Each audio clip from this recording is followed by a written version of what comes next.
Hello, welcome to our presentation on seeing, listening, and getting to know your students. Our hope is that you learn more about what's important when considering individual needs in the classroom setting.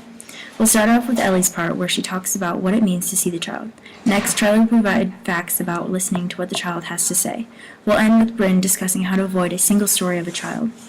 It's important to understand what motivates a child and makes them tick, what engages and interests them, and we want to know why they act as they do. I'm going to discuss further how motivation affects a child and how knowing what makes them tick can be essential for seeing an individual. Seeing what motivates a child is extremely important for success in the classroom. Internal motivation can only go so far, so as a teacher, it's important to recognize when internal motivation should be used. An example of this could be a student really looking forward to receiving a good job sticker on their spelling test if they perform well. Seeing what makes a student tick is also important for success in the classroom. Knowing what is going to set a kid off or what a student gets excited about will help you eliminate and incorporate activities accordingly. Self-awareness and knowing students are both part of the intellectual challenge of teaching. Children were continually making natural connections, adding a structure of rules and traditions according to their own logic. They reinvented and explained the codes of behavior every time they talked and played, each child attempting in some ways to answer the questions. When listening to a child, it's important to consider curiosity and words. Curiosity is a model that we should aspire to be. A teacher realizing that these students were listening to her voice, begging for attention, approval, and justice. As a teacher, it is important to recognize and acknowledge students' comments and ideas and go beyond the basic meaning. Curiosity leads to new discoveries that may impact the child's learning in a positive way.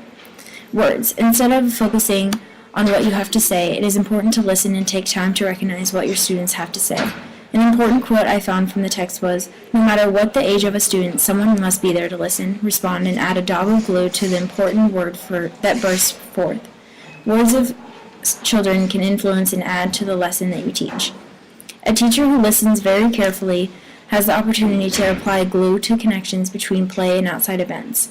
A child's confusion in play needs to be listened to in order to connect what you already know to what you don't know. An amazing quote that I found was, "We must listen with curiosity and great care to the main characters who are, of course, the children." An example of this would be curriculum math. Teachers are given a certain way to teach math, but students may solve problems in multiple ways, although you may not always agree with how they got to where they did. It is important to listen to different ideas of your students. Doing this will allow an environment where students feel open to talk and explore new ideas. As a teacher, each year you will interact with new students with different backgrounds, beliefs, and opinions. It's important to be aware that there is so much more to each child than what you specifically see in the classroom. Focusing on one single aspect on a child and drawing your own conclusions further will cause a narrow-minded attitude. We all come in with preconceived notions and experiences that we've gained throughout our life and teaching career, but it's important for us to treat each student like a brand new situation.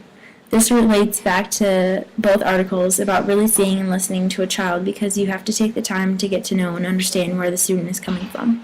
An example of this could be a child who comes into your classroom and smells really bad. The teacher's assumption is that he or she is neglected at home, but in reality it could be just that he's going through a phase that he doesn't want to shower. Seeing, listening, and understanding where a student comes from is important in providing a positive learning-centered environment in the classroom. As future educators, we need to consider these important factors for student success in the classroom. Created using Powtoon.